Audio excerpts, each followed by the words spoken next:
နေညိုညိုလမ်းနဲ့ဆွေးများမလို့ကျုပ်တို့ရဲ့ရွာလေးကသချင်းတွေဆိုချိန်တန်ပြီဆိုစပါးကင်များမဲဆိုအိမ်ပြန်ချိန်ဆိုစနီးကြောလေးကကြိုနေညိုညိုလမ်းနဲ့ဆွေးများမလို့ကျုပ်တို့ရဲ့ရွာလေးကသချင်းတွေဆိုချိန်တန်ပြီဆိုစပါးကင်များမဲဆိုအိမ်ပြန်ချိန်ဆိုစနီးကြောလေးကကြိုကျုပ်တို့ရဲ့ရွာလေးငြိမ်းချမ်းတဲ့ရွာလေးလာပါလာပါအားလုံးတို့ဖိတ်ခေါ်နေကျုပ်တို့ရဲ့ရွာလေးဟိုဝေးကစိတ်လည်းတဲ့ရွာလေးလာပါလာပါအားလုံးတို့ဖိတ်ခေါ်နေ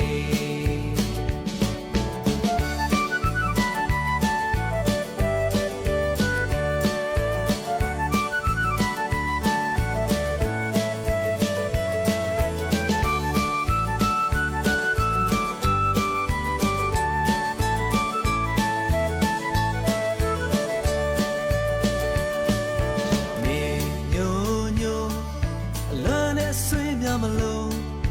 ကျုပ်တို့ရဲ့ရွာလေးကသချင်းတွေဆိုချိန်တန်ပြီဆိုစပါးကင်များမဲဆို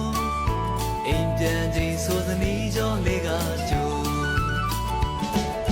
ကျုပ်တို့ရဲ့ရွာလေးငြိမ်းချမ်းတဲ့ရွာလေးလာပါလာပါအားလုံးတို့ဖိတ်ခေါ်နေ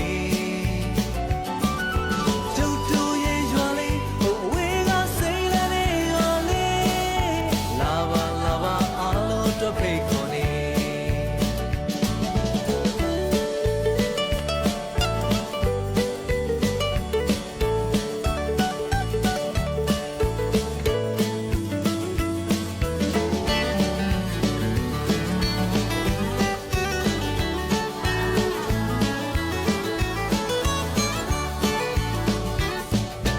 လူတွေဆို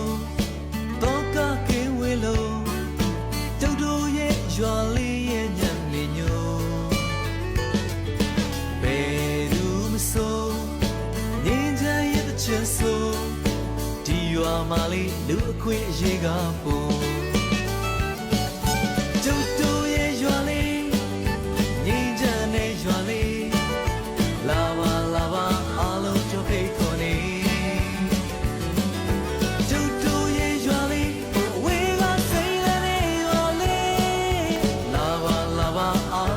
ဖိတ်ခေါ်နေ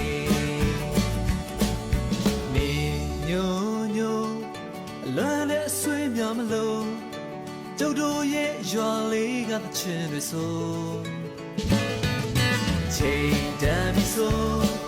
စပါးက